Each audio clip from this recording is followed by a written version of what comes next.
Hello, and welcome to 2007 Command & Conquer 3 Tiberium Wars.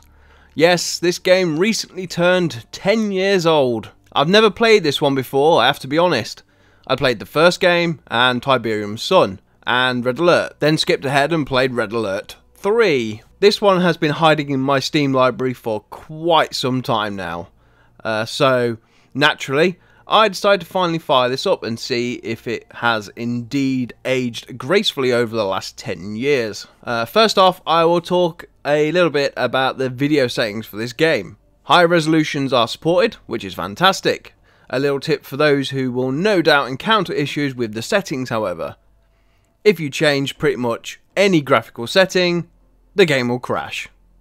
The settings will save, but it will just crash.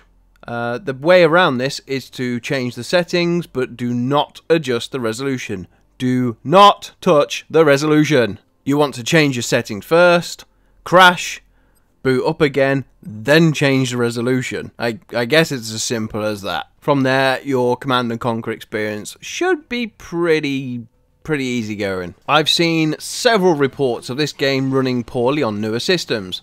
I run Windows 10 64-bit, and apart from the single crash at the start when adjusting graphical settings, the game runs flawlessly, even if it is capped at a pathetically low 30 frames per second.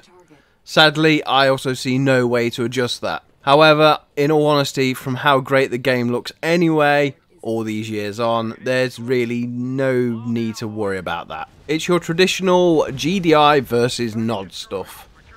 I started with the GDI campaign. The first few missions really do just act like a big tutorial. There's no real challenge until a bit later on when you really start base building. For example, in this clip you see me playing a single commando unit and just wrecking everything in sight. It's a rather simple but fun experience. Overall, the missions, particularly at the start of the game, are over really quickly. Later on, some will take you probably 30 minutes or more. Now, I'm going to talk a little bit about the more charming things I've found in the game so far. Let's start with the cutscenes. Oh, the cutscenes. I love them. They take me back to the good old days of actual actors taking on the important roles and not CGI based.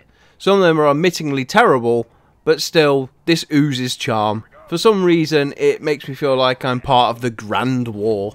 Also seeing plenty of familiar faces along the way of actors who have been in much larger roles since this game. So far, the storyline has been very rich and reached my expectations. It really does take me back to the old CNC days. It's kinda like I never really left though. Now for something else that has really caught my attention, and that's the graphics. Now, keeping in mind this game is 10 years old, I have to say for its age, it still looks pretty fantastic. Clearly, at the time of its release, it was ahead of its time. I was very pleasantly surprised of how great this game actually looks on max settings. Now to sadly something a bit down about the game, and that's the multiplayer.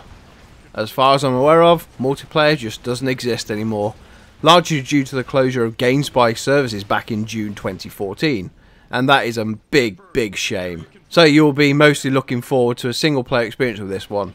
Admittingly a very good single player experience, but the multiplayer aspect, sadly, it just isn't there. Alright, so on to the old pricing stuff. This is currently sitting on Steam for a tenner, which is honestly a bit steep for a game of this age.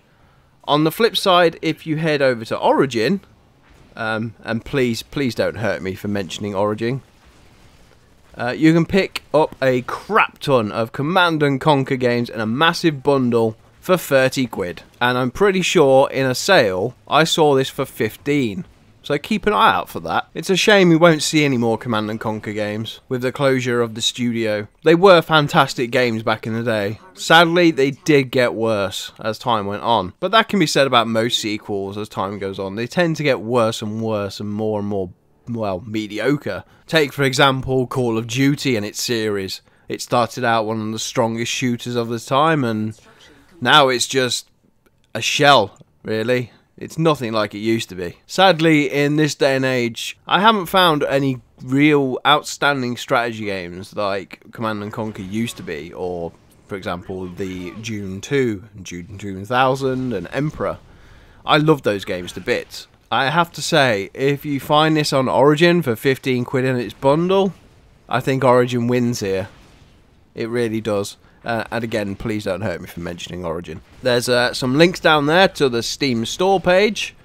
There's also a link down there to the Origin bit. Well, it's only taken me 10 years to get to this game. Suppose I better dive into the campaigns more and see exactly what's going on. See you again next time.